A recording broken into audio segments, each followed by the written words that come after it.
YouTube? It's Above Average Cody coming at you with some very important VOD review all about decision making in Halo Infinite. Now, it's no secret, guys, the higher I get lobby-wise, playing in Onyx lobbies and things like that, I'm having a lot of trouble putting in damage and being very effective in helping out my team. But I've been doing some VOD review with the teammates, and they've been helping me with what decisions I can make to better put in more damage and just be more useful on the map. Now today I'm going to show you guys how I'm implementing some of the things I'm learning to not only make better decisions, but we're going to go through and see what I could have done differently to be a little bit better. Now jumping right here at the start of this Streets Oddball game, guys, you guys know I like to go up and shoot the spikes, and then generally I kind of fill out the map and then go and grab this launcher. I can usually grab it with not too much trouble. Now here is where I like to kind of change up my gameplay. I try to bring the oddball up because the sooner I can secure those rockets, if I can get the ball up here to my teammates, I usually tell somebody to grab it, and this will lead to us getting to at least 15 seconds of free ball time because I have the rockets to protect the ball carrier.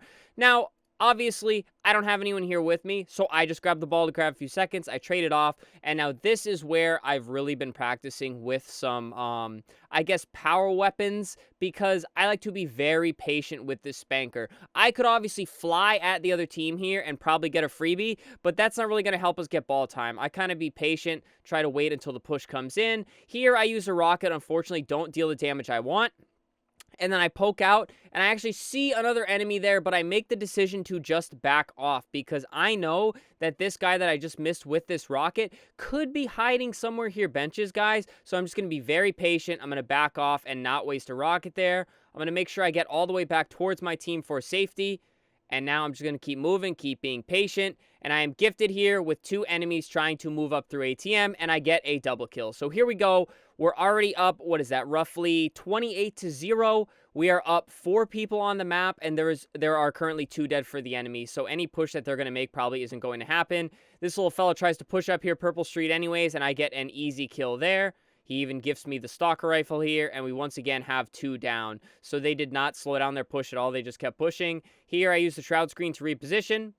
I tag him with the stalker, just put in some damage, and now I'm just going to back up and get back to my teammates here, make sure I don't die, because again, we're 4 up getting ball time. There is no reason to make a dumb death here unless they're making a strong push towards the ball. I see Brent taking some damage. I'm going to put in some damage there for him. I'm going to back off. I call for the trade. He tries to move in. And now that we're a man down, we're kind of going to play slow, see what happens. I try to make a play up for the Bulldog, but I'm just going to try to rat away. I see we go 2 down, so I'm going to take the wide angle, and I just barely get brought down here, but I'm able to set up 2 easy kills for Brent there. So not a bad first life. We literally went up 50-0 in the first round off the rip there. Just good plays, good team play, and honestly bad pushes by the other team here. And now I'm kind of seeing how I want to make a push here. I see Brent's taking some fights there up calf.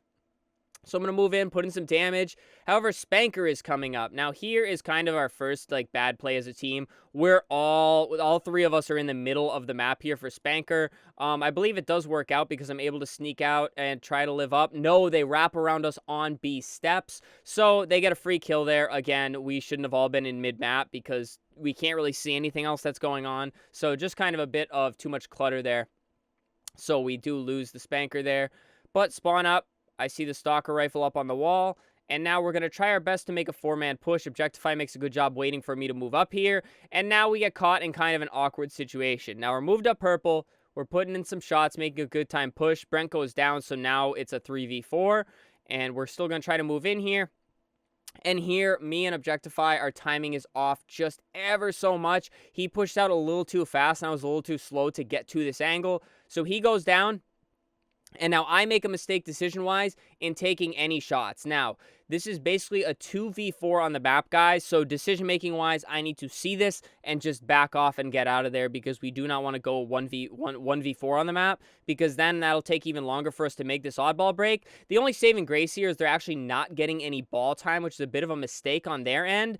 But you can see here, guys, one pushes out and ends up killing me. So this is where that decision to take these extra shots after Objectify goes down, right here, I should have been out of there, and I could have ran away right to ATM and lived to fight another day. However, I choose to take these shots with the stalker in back A, and then I decide to try to get away, and you can see they were already sending over help, which leads to me going down, and now that it is a 1v3 or 1v4 even on the map, minus that kill that Brent just got. They're now going to pick up the ball and get some very easy ball time with little to no contest. And now spawning up, guys, I see all three of the homies are going to go up towards B side to make that push PD.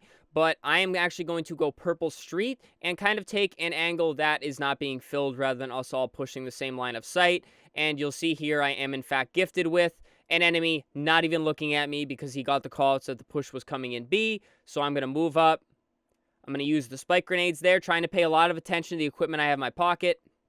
And I'm able to get a kill here. And you can see here, guys, me going back and chasing that one-shot kill is the first decision-making that I am trying to kind of work on how I could lead to more damage. Now, I kind of want to walk you guys through it here because what happened when I did get that guy one-shot, right here is where I make the mistake. So I back this guy off. He's one shot. It doesn't really matter where he goes. Either he's going to wrap back and be behind us, and assuming we get the kills, that could tilt their spawns away from the ball, or he comes this way and gets absolutely obliterated from me peeking out going to C. So I could have pushed up and gotten so much more damage. Instead, I choose to go back and look for him. So we're at 1 second, 2 seconds, 3 seconds, 4 seconds, 5 seconds, 6, and nearly 7 seconds before I am back into the fight. And that guy actually got cleaned up by Brent and killed. So I miss out on potentially 7 seconds of putting in damage and helping my teammates push to go look for this guy that is one shot. So this was a big decision that I tend to make a lot that could have easily led to me getting a lot more damage and helping my team get that break on this hold even easier. Now, I believe all the kills do go in our favor, but it's just little things like that, guys, that can lead to you being a massive difference on the map there. So that's one decision I'm trying to buff out. And now here, guys, I do end up making a good decision of just trying to live up. You don't always have to fight to the death. Even though I do end up dying, you can see here, I'm taking a 2v1, but I don't have to back off this push yet. So I'm trying to live up. You know, I do the little slide out. I'm dancing around the pillars and just trying to be a nuisance and slow them up long enough. And you can see Brent's actually able to come in here and get an easy kill. Unfortunately, he gets traded out pretty quickly, but it makes things a lot scrappier. If in that situation, I just run out and die there, they're just going to pick up the ball and get a super easy hold. But here, I'm able to hold them off and kind of buy time for my teammates to push up, and just make it a much more awkward situation for the enemy team, whose goal is obviously to get the oddball because they're still down 8 points here. And now teammates doing a good job of living up. I spawn up pretty close purple street, grab that bulldog, come in, try to finish some kills. Unfortunately, I'm not able to. But again, I'm just going to live up. We already had a teammate go down. I'm going to live up so that the pushes aren't so staggered. Because when you have two people go down on a push, guys, what usually happens is the other two will just continue pushing because it's like we either get this ball or die. And that leads to a lot of time in between pushes, which can set you up really bad in oddball. However, if you're able to kind of come back, it leads to you making another push faster, and it leads to your teammates spawning up and being able just to run into enemies that are pretty weak. Now, it's unfortunate here because I do try to live up. I should have been checking my other angles there, but I do get taken down. But again, we do win most of the trades back here, and it leads to us getting even more ball time. So now we're up to 53-47 with the oddball hold. I'm spawning a little off the team, but it works out good because I'm able to get an angle on this spanker. We are able to collect on them. And now I'm going to make a push with this rocket launcher. Unfortunately, he does go down because they're spawning C. And here come in the split spawns, which is just really unlucky for us, how we're kind of walking around the map. Now, we should have known it was coming. That's why I spawned B, because they were about to spawn in back tram here. And now the spawn's still screwed up. We're spawning right on top of them A. And they're going to try to rotate the ball away. And here, guys, is some very important decision-making that you would not even notice unless I was working on it. Now, past me would have just sprinted right at this one shot here. I have him weak. Normally, I would just be sprinting back here, trying to either get that one shot or kind of put in some shots on ball carrier. But instead, I play slow. My gun is up. And I'm granted with seeing this dude top A, because checking my angles is something that I'm trying to do a lot. So I check up that A angle, and I'm able to trade this guy out. I mean, his teammate with the rocket launcher is actually what kills him. But it leads to me getting a kill, because if I just go right through that situation and sprint straight back A, this guy gets the easiest back smack on me in my life. So there's times to play fast and there's times to play slow. But luckily I made the proper decision there to kind of slow walk it and check my angles such that I am able to see that enemy coming down A, because checking angles, guys, is very huge. I've been trying to work on that a lot. The team's been trying to drill that in my brain. If you don't see an enemy for like 1 to 2 seconds, you need to check another angle, because the longer you stare at that angle, the longer the enemy team could be moving to other angles, and that's how you get back smacked, shot in the back, all that crazy stuff here. And I believe this is one situation where I do a pretty good job of checking my angles. Like right here, I slide the corner, and they could be coming this way, guys, but I don't see anything. There is nothing to shoot at, so I'm going to reposition. Reposition, go into PD, check my angle. Again, nothing to shoot at, so I'm going to try to grab the ball. Here, I know we might be fighting pretty soon, so instead of grabbing it and trying to like get ball time or anything, I'm just going to throw it into a less favorable spot so they can't just walk in and pick it up. Put in some shots there, try to live up since we're on the favorable side of the map we want here. Objectify grabs the ball, I'm watching over him, and now we're waiting to see where the push is coming in. And again, I see Rewinds needs help, snap the tires, put in some shots, and just keep repositioning. Again, I checked that pink street angle, guys. There's nothing coming that way, so I'm just going to reposition. Again, check the angle, tires, put in a couple shots, move up, check calf.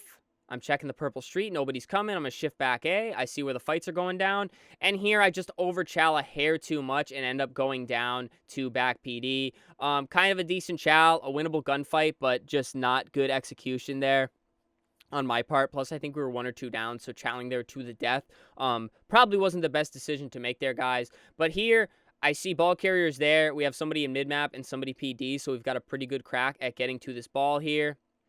And again, checking my angles, there's something to shoot at there, and I'm able to get pretty much a free kill there helping with the team shots. Again, checking my angles is something I'm working a lot. Check the angle, something to shoot at, easy. I'm going to snap over.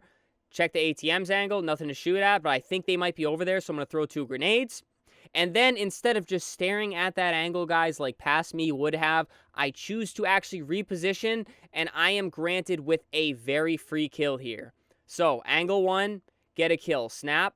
Go to angle 2, possible enemies, throw some grenades, snap to angle 3. Granted a very free kill there.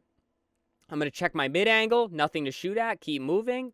Check back A, I'm granted another free kill here. And now I go to ball. Now, guys, I want to show you, past me in this situation, right, would have just stared here, stared at the ball from tires, and waited to see what would have happened. And in reality, if I stood there and watched this angle, guys, this one shot here probably would have just came right up and backsmacked me in tires, or at least put in damage to me and made me weak, slowing my opportunity to push. Instead, I jump out, I check the angle, I'm granted with a free kill, and then I push through. We have the numbers. I push through, check the angle, nothing to shoot at, and I'm granted with 2 free kills. So that is 2 free kills that I possibly never would have had if I would have done just to sit there and, you know, stare at the ball angle. And in the end, it actually leads to me getting some absolute free ball time here. I actually get put in an awkward situation where I see they're getting the split spawns because they're on C and PD. So I opt to throw the ball out. Not the best decision here because they're not really pushing. I probably could have held this for probably 10 more seconds and made this an even closer game, even a tied game before they make a push. But this just comes down to trusting teammates. And as you can see, I kind of regret the decision, so I go out.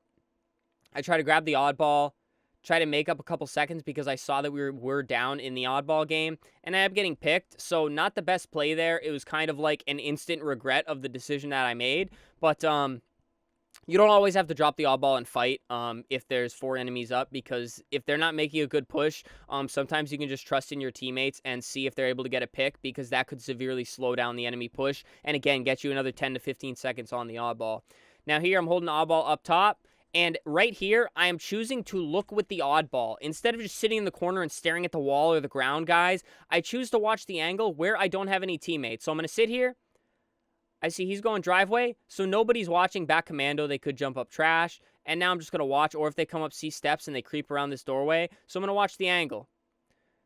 And sure enough, one is coming through trash. I see one come out commando, so I try to shift over. Unfortunately, I do get taken down there. But one of our teammates is able to move up and take the ball out to mid into a less favorable spot for the enemy to be able to grab it. And now here we're up 4 points in the first round here. and I get graced with a very lucky spawn. Here, I should just throw an oddball out, because when you see the spawns getting choppy like that, it's kind of inevitable that somebody's going to be behind you, so you kind of have to recognize that. So not the best decision there, but only so much I can do with a bulldog rushing up behind me. And now we're kind of off to the races here, only 1 minute left, and I see they're getting very close. They just broke the 90 mark. We're going to clear that dude planners. We're going to clear this dude off B. And again, this is just textbook, not just sprinting at the oddball. You have to clear out the enemies as you go. Now we have some numbers. We got 3 dead, ball carriers last. So now, guys, they are at 99, but they are 4 dead, and we have 84. So we're going to grab that ball, and we're actually going to shift to C to kind of try to block this spawn, because we don't want them to get, like, that purple street spawn right there. So we're going to shift over. I'm going to check up B with my homie here. I see nothing. Again, I'm going to reposition. I'm going to come back. I'm going to check the front angle of C. Able to put in some damage, and now I'm going to get caught on the planter there, but I'm going to run up top, try to take a different angle as my teammates, and all in the meantime, guys, we are able to win that round. Now, nothing too glamorous on the stat lines here, but it was our decisions that were able to get us that 100-99 win on round 1. I'm not going to go through the whole game. We do end up winning this in round 3, but I really just want to focus the decisions made in this first round here, and I kind of want to take us back to that sequence there where I was gifted with 2 free kills, because again, guys, sometimes it is more opportune to kind of push forwards and kind of try to put in damage rather than running backwards. Like I did earlier in the round where I ran back to kind of chase that one shot. That's not always something you want to do. Obviously, it's very situational. It's a lot of learning and trial and error here. But here I was able to make the right decision because, again, it's not always staring at an angle. Sure, there's situations in games where staring at an angle can help your team, like if you're set up on a hold in Slayer or something. But in Oddball, when you're trying to make a push, you have the advantage on numbers. You have to just run through, check your angles, and if there's nothing to shoot at, reposition to a different angle because you may find something or somewhere that your teams need help. So again, I slide out, check this angle, I'm able to help. And again, this is the big decision here, to go through and check other angles and kind of clear out that side on my way there. And I'm gifted with 2 complete free kills that I never would have gotten if I did the other thing that I said I would have done weeks ago before going through all this VOD review with my team and such like that. But all right, guys, I hope this video helped you out. Again, hyper-focusing decision-making. Let me know in the comments, is there anything you guys saw in this VOD review specifically that I could have done differently? Did you enjoy the video? Do you want to see more VOD review? I've been VOD reviewing a ton of my gameplay, trying to just see what I can do, because it seems like I've acquired the Onyx aim, if you will, but now my decision making, I'm playing a little bit too slow, a little bit too passive, and sometimes you have to push those kills and push that damage that could really make a big difference for your team in nearly every objective game mode. But alrighty, guys, subscribe to the channel. We literally upload every day here, Halo. We stream it 5 days a week, and it's a ton of fun here, so hit that sub button, guys. Leave a like on the video. I already mentioned, leave you a comment, and of course, channel membership, super thanks if you'd like to support monetarily. It helps me out a lot as a creator, but please do not feel like you have to, guys. But alrighty, that does it from me. Hope this one helped your decision making as much as it's been helping mine, and stay happy, stay healthy, and stay tuned for the next video.